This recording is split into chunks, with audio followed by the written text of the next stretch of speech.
So hello, um, I'm just kind of recording this because I want to. This is me just making, as you can see, a Pokemon Conquest Kingdom Battlefield's tier list. And if you don't know what Pokemon Conquest is, it's like Fire Emblem meets Pokemon meets the Sengoku era of Japan.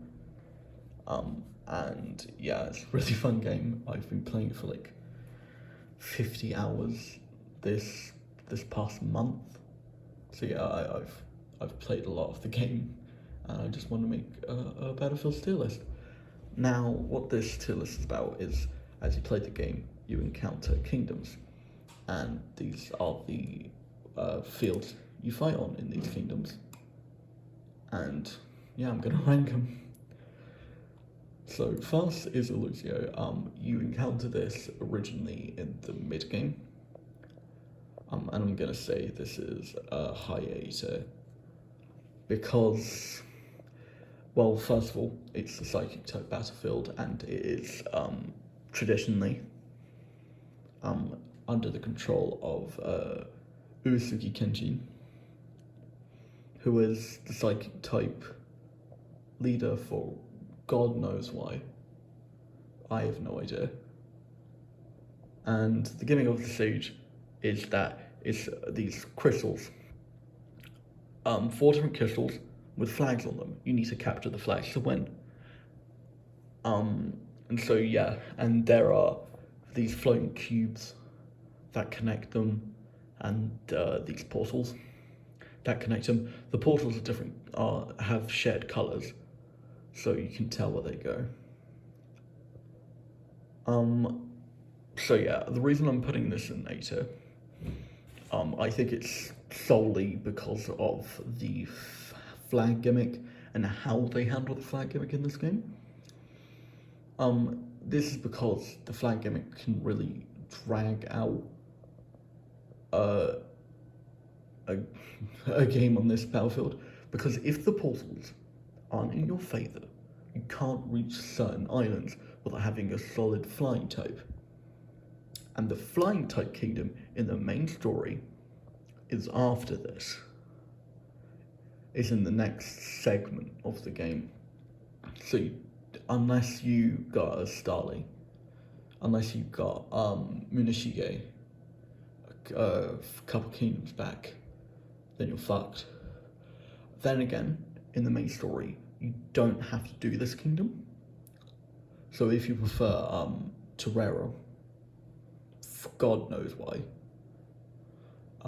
you don't have to do this. But the reason I'm putting this in later, because the portals can lead to a really annoying offense and a really good defense, because you have to capture all the flags to win, even if you've beaten all the units. So if the portals aren't in your favour, it just can get very annoying. Yeah. So next is Ignis. I think this is a low S tier. It's the first kingdom you fight in the game. And granted, the lord of this place doesn't really have much of a reason to be there. He's Hideyoshi Hashiba, and he's fire type because he's a very positive chap. He's very fiery and passionate. So onto the battlefield. I think it's very good because it gets across the fact that certain Pokemon can move through certain types of terrain. There's a lot of lava on the stage, and the fire type Pokemon that naturally inhabit here can go through that. And that makes sense. But they don't make it, but it's still easy to go through with your normal types at this time if you're going through the main story, as you get these choke points that you can control, and as long as you are strategic, you generally have to go through a defensive strategy in this kingdom, and you can win this quite well.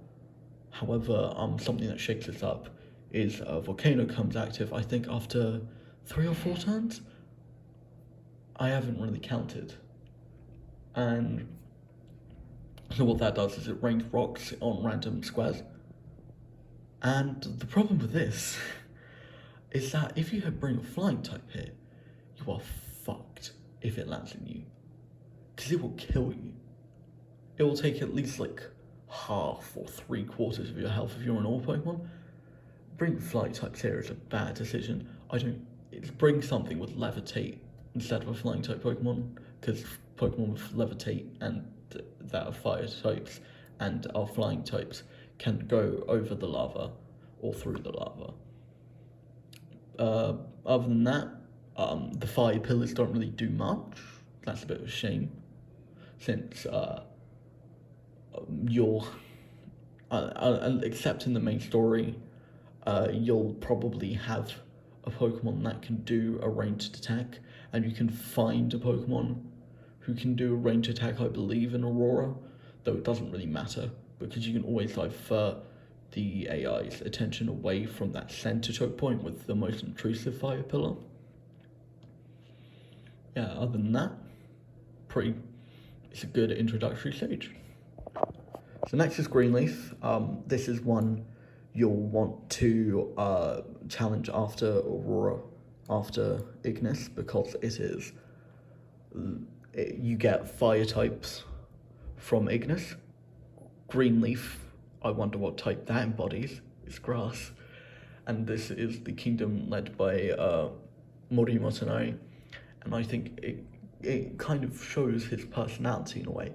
It's the first battlefield that has flagged no matter what. And I think it's probably the best flag stage, to be completely honest. Except for maybe Viperia. And that's because what this does is it gives you a nice solid introduction to the flag gimmick and how it works. You have to actually properly fight for the flags instead of just sitting there until someone comes at you, which can happen in this game, especially on Lucio. And it always feels active in a way. There's always something going on, and it's never too intrusive. The main gimmick you'll find in this is the bushes. And what the bushes do is when you wait on them, you travel through the bushes and out of the similarly coloured bush. And so what that does is it warps you and allows you to get your slower units to the flags you want to get to faster. And because your opponent and you always reach a certain flag first, it means that you can always just have this competition for flags. And I think it's really good. The other gimmick for the stage, well, other two gimmicks, is the Vine Bridge. So I don't think you ever use that really. I've never used that in all my time playing this game, because you're always going for the flags. And there's these flowers in the center of the stage, which fling you in random directions. Barely anyone lands in them. And if you do, it can even be an escape. It can be a hindrance sometimes. It's just too rare to really be an issue. Other than that, this is a fantastic stage. Next is Avia. I'm going to put this in A tier. Why did I put it in A tier? It's so simple. It's so easy. It is honestly, I think, the easiest stage, because I just do the same thing every time. A couple units go on the left bridge and go into the upper big boy platform. And because the main gimmick of this stage is there are jump ramps, which is how you access higher platforms, because this is the flying type stage. And and so everyone there who you're facing in the main story will have either a flying type Pokemon or a Pokemon levitate like Maguichi Psycho has. And, it's just very easy to get across. Because they always go second, you always have the first attack, and by this point you probably have an attacking move that has this 3 across in front of you kind of attack pattern, and so that can just wipe them out there. It's just a very easy stage. And other than that, you do have to, and also the center never really gets used as well, and that's a bit of a shame. But other than that, it's a good stage. It's a good stage, a good solid stage.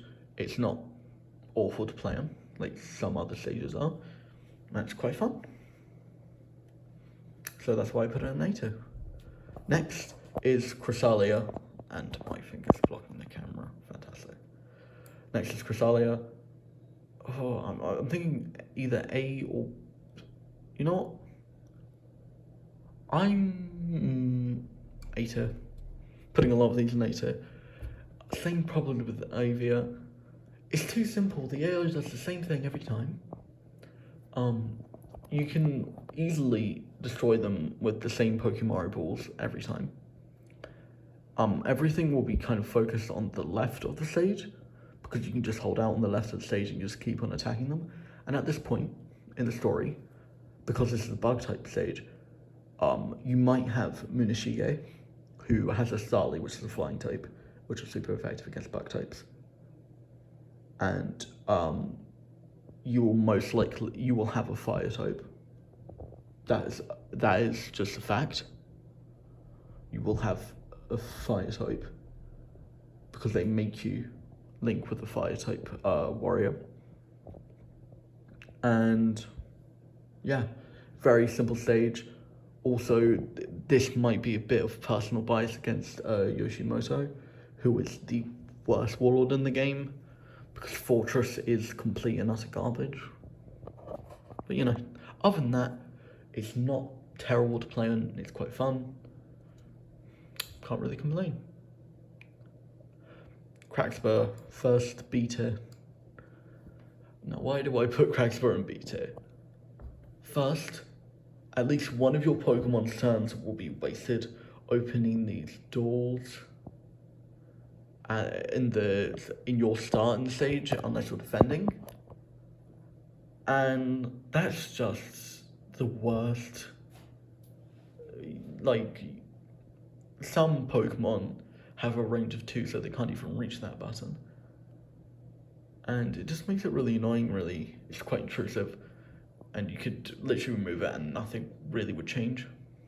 Another thing is that unless you put them in a position to, the AI will never use the principal gimmick of the stage, which is, on each side, there are boulders.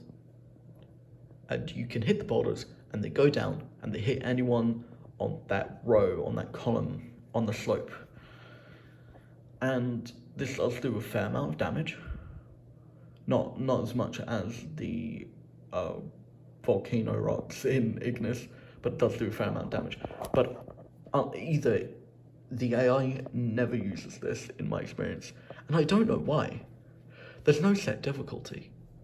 Like, I've played it on 5-star difficulty stories, 1-star difficulty stories. Actually, I don't think there's any 1-star difficulty stories. 2-star, sorry. There's no 1-star difficulty stories that are in Crackspur that you can fight Crackspur in. And so, yeah, I like what they were trying to do, and I like who they paired with this. They paired Hojo Ujiyasu, who is, and he's part of the Hojo clan, and they are most well known for the Odawara Castle, which is what this design is based off, and it's famous for being the most impregnable castle in the Sengoku era, this being this really impressive fortification, and so that's why they're rock type. And also, at this point, you've been to Greenleaf, which is grass type, you've been to Fontaine, which is water type, you've been to Pugilist, which is fighting type. You've been to Terrera, which is ground type. You have so many counters against the rock type. And you have counter against the fire type, Kai, who has a Pansear. You have a counter against her as well. So, which is Fontaine. So there's really no reason you should struggle with the stage. And that's kind of why I put it in B. It's a bit too easy for literally everyone. And my fingers are getting in the way, sorry. Dragnor, Theta. It's a very boring stage. And it does not feel right as the last kingdom you will challenge in the main story. Granted, the dragon type is really strong, but we're not really talking about the dragon type here. And this is a kingdom run by Oda Nobunaga, who is the final boss of the game, and is the best warlord once you unlock him. And, you know, he's very good, but this is not really well reflected in how the stage is. The stage is this very boring corridor with a bunch of, like, light shit, a bunch of, like, orbs and little pillars. And what you do is if you stand beside them, but not diagonally beside them, you'll safely stand diagonally beside them. Depending on the color, it will do elemental damage to you. So if it's green, it'll do grass type damage. If it's yellow, it will do electric type damage. If it's fire, it will do fire type damage. If it's if it's red, it will do fire damage. And if it's blue, it will do water type damage. But if it's clear or greyish, it will actually heal you.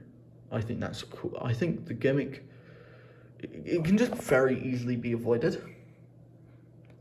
And if you're forced into it, it's just more annoying than it is fun.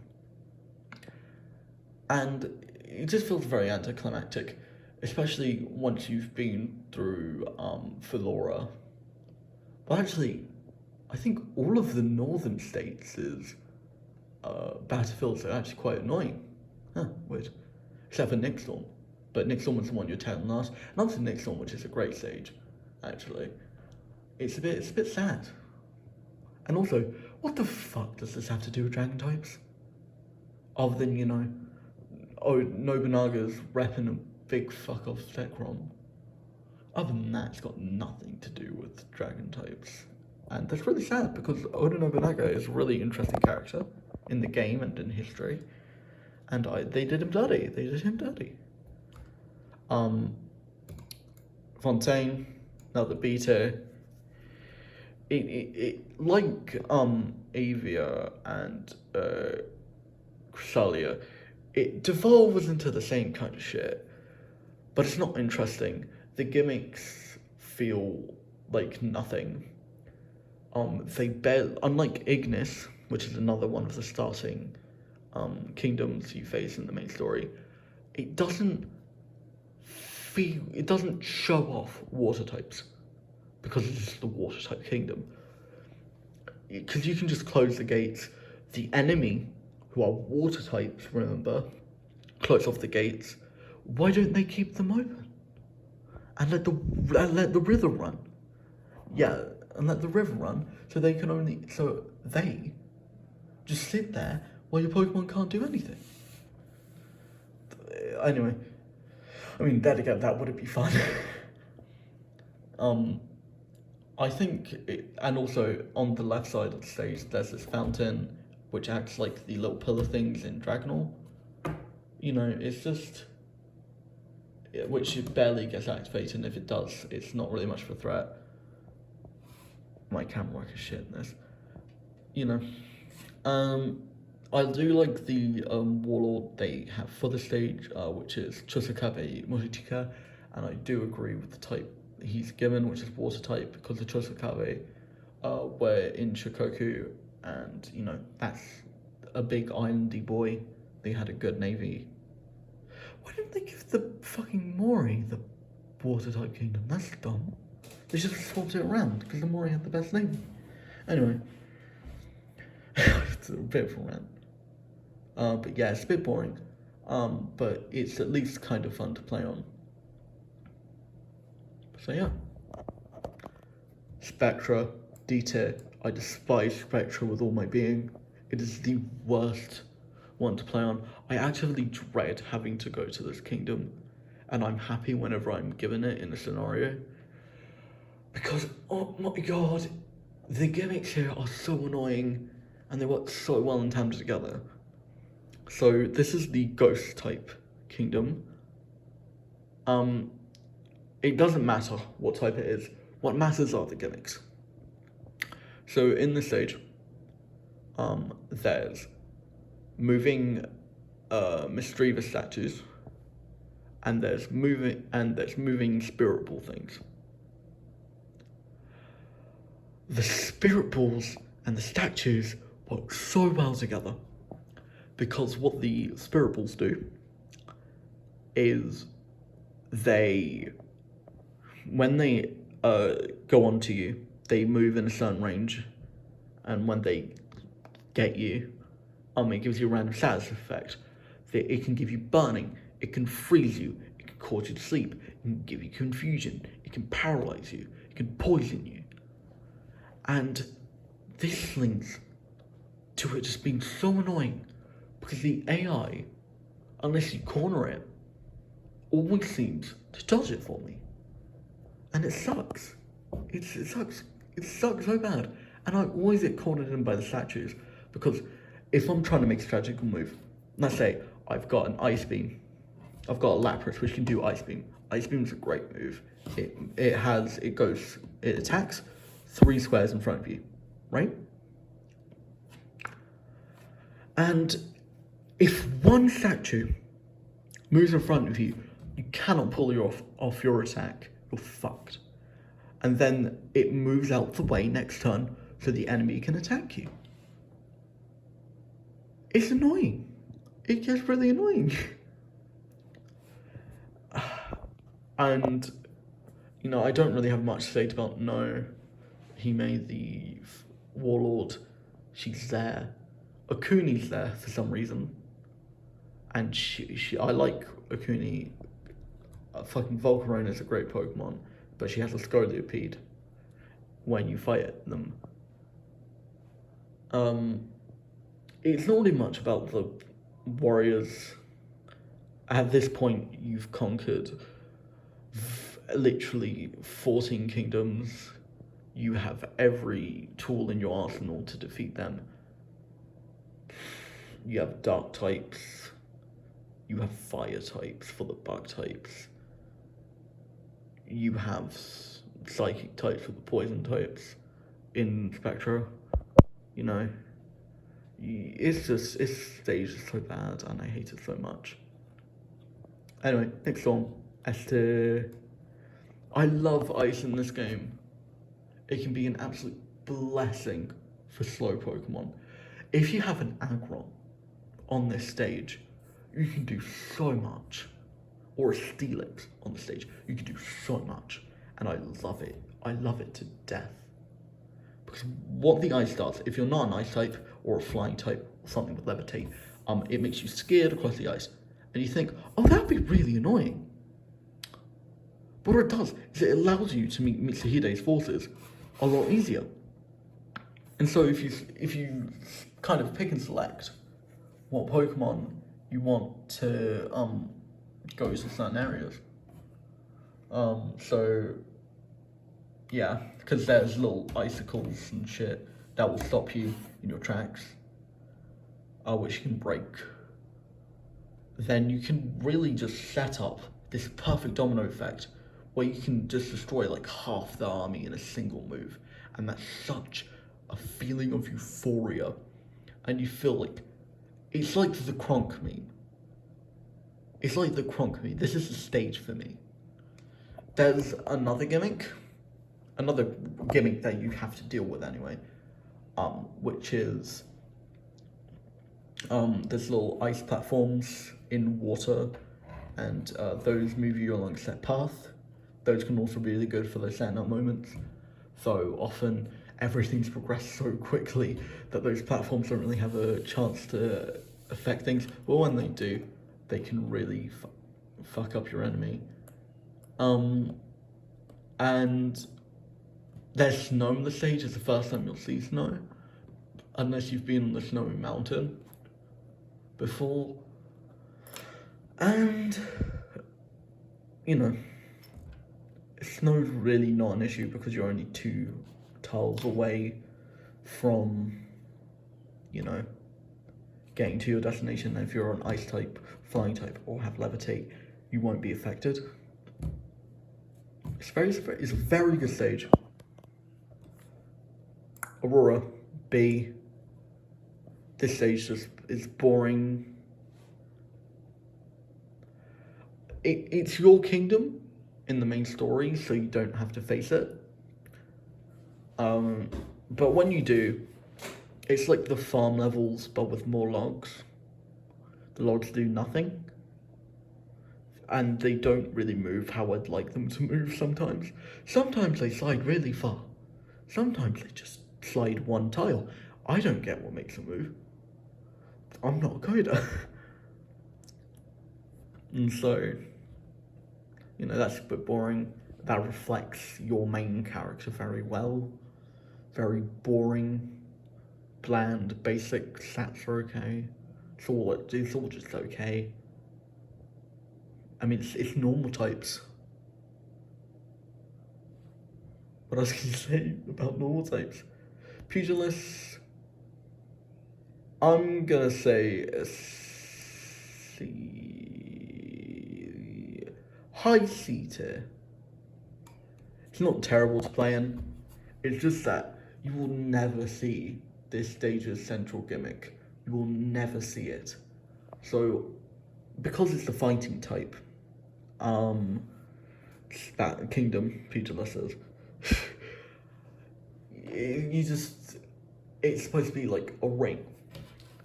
And there's little bells on each side of the ring, and if you hit them, rocks will fall down and it will hurt people in the ring. Now you might think, oh, that's a good gimmick. Except you have no reason to use this. And the enemy, the AI at least, never does. It's just because what the AI does is that if there are flags, it will focus on the flags, and Pugilist has flags. And so what they'll do is they'll rush for the flags in the center. You can set them up real easy because the ring inside is very small. It's good for Pokemon who have moves that knock you back, because they can knock you off the stage. However, you know, you can just always target them. You know, I do like the character they gave to this. I know I haven't talked about the character for some of these, but they gave it to Shimazu Yoshihiro. Big buff man, fighting type is the big buff type. Yeah. Terrera, the second worst stage in the game. Oh my god. It just has one of the worst gimmicks. So it's another flag stage. And everything's fine. Everything's fine until you get a Pokemon on the tower where the flags are.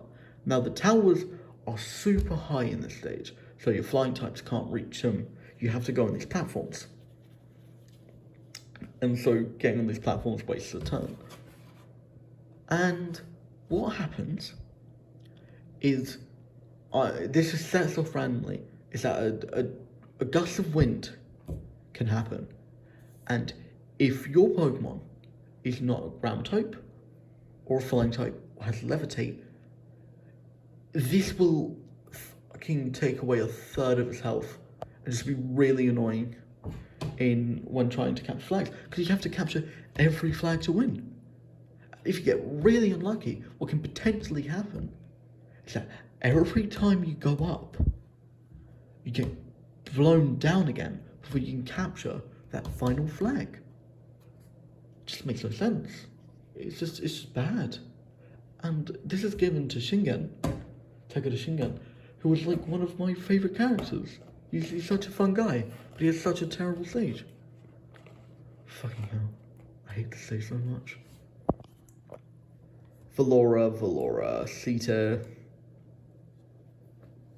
It's just long, complicated, boring. So basically the central gimmick of this stage is the steel type kingdom Svatofield. And so it's a lot of mechanical shit, and the main thing you'll see in the stage are these gears and these fence posts. And what you do is that these fence posts block you and your enemy off from certain parts by standing on a gear, and that'll rotate. By standing on a gear and waiting on the gear, you can turn the gear around and sort of swap which one of the fence posts that gear correlates to, and that closes one and opens another. And so you can use that to access certain parts of the field or box your enemies in. I like that part of the stage. However, another one of the gimmicks about this is these little sentry bars, and if they see you, they take you to a random place. At least it feels random, a random place on the map. And this map is pretty big. And if it puts you in a face with a fence post, you're going to have to divert a unit, or if you're lucky, the enemy will do this for you, to go in a gear, rotate it, and free your unit so it can go back into the fray. And it can just get very annoying. Luckily, it's not a flag stage, thank the fucking Lord. Or I would have killed myself. If you have a flying type, then the world's your oyster, but you might not have a flying type. After all, this is a steel type stage, and most of the flying types you'll have at this point are normal, unless you are really dedicated to grinding an AVF or a non-flying. Unless you grind, basically, or really want to use Yukimura's perfect link, which is a Charizard. And, you just get really annoying sometimes. And, however, this isn't put in D because I think this stage does a great job at portraying Tokugawa Ieyasu's character. He is known in history for being a very patient person, and this map requires a lot of patience to get through. Luckily, this has the second highest turn count in the game with 25 turns to conquer the stage, so you should be fine. But it's just annoying. Violate. So next is Violate. I'm gonna say S tier. It reminds me a lot of Ignis, but with a little more control given to you. So it's very similar to Ignis, but it's electric type. So what you do with this is you do have the same kind of choke point strategy. You trap the opponent's electric type Pokemon. Doesn't matter that they can access these little electrical tiles. It really doesn't matter because you can attack them from the side, from the back, from the front, and just get them effectively.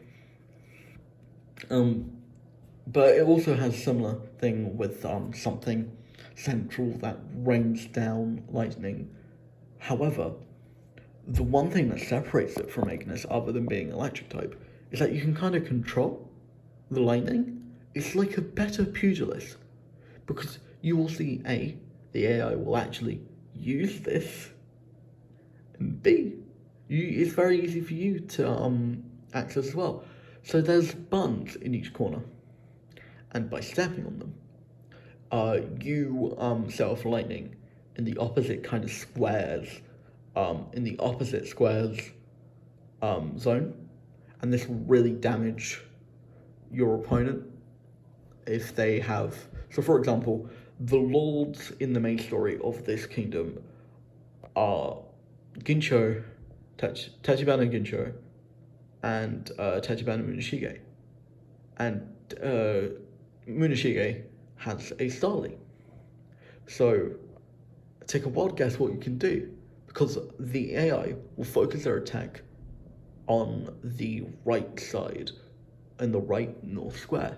So you can hold off your opponents with possibly an Onyx, because you can get an Onyx and Aurora, and you can kind of just nuke him with the different Pokemon that went for that switch, and it's just a more involved version of Pugilist and Ignis, and you know, I just like it. Next is Viperia. Viperia is another S tier.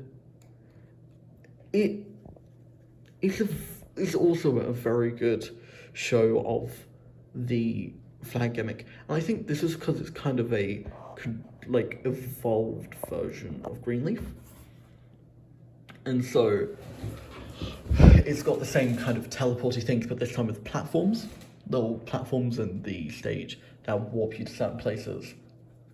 It's not hard to figure out where they go. They tend to go it's kind of hard to explain, but you start off in the left corner and you have two platforms.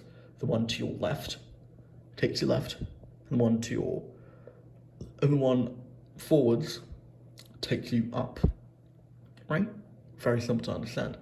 So what this tells you to do, like in Greenleaf, is to split your forces to go to the left and up. And this leads you to two of the flags. And the center flag, which will be taken by Nene's forces. And you can kind of consolidate your forces and kind of pinch them, and that's also a very satisfying thing. And also, it's good to see the AI using this gimmick. For once, they used it in Greenleaf. They use it here. So this, if you can tell from Viperia, is the poison type kingdom of the game, and so there's little bits of poison everywhere. There's splodges, especially in the center. There's a big splodge of poison, and so if you stand on that poison, you get poisoned. Unless you're a poison type, steel type can levitate, or flying type, and so this kind of changes around the strategy a bit in case you don't have a steel type, for example, which you can get in Cragspur, if you're lucky. So yeah, it's a very good stage. However, there is one gimmick that's kind of not used. It's a good gimmick, but it's not used by anyone or anything. It's a bit of a waste of time. Is that you will see these little shelves. You can destroy these shelves, and these will show you little annexes, little hidden annexes with a bunch of item boxes in. The items aren't super magnificent. It's not like they're hiding a warrior's charm, a unifier's charm, or a conqueror's charm in there. If they were, I'd kill myself, because those items are needed to get some legendary Pokemon in the game, and you know they're very good at buffing stats. But you know, it's good. And if you are able to use them.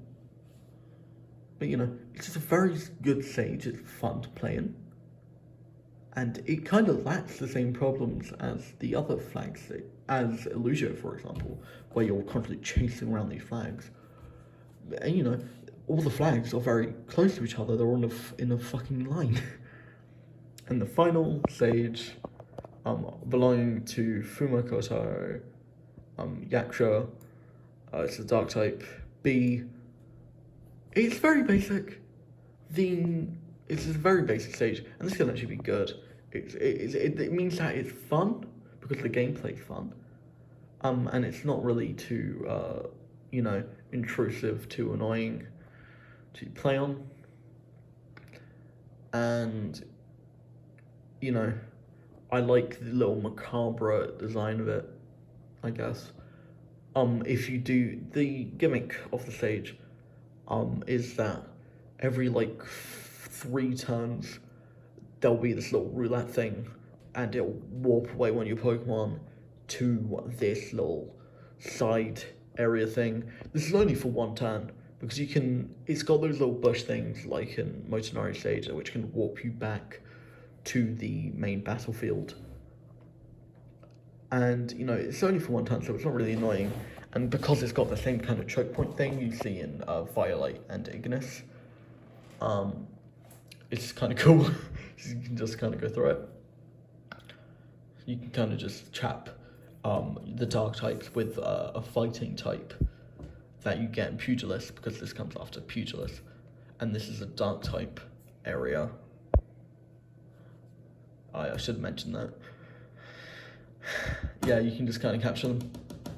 It's not harmed by its basicness. There's some water there as well to just separate them into paths, which are the choke points I talked about earlier. Other than that, Sage doesn't really have anything extraordinary, and that's why it's not on high tiers. Yeah, I'm done. That's my little tier list. Check out Pokemon Conquest, very good game. Bye.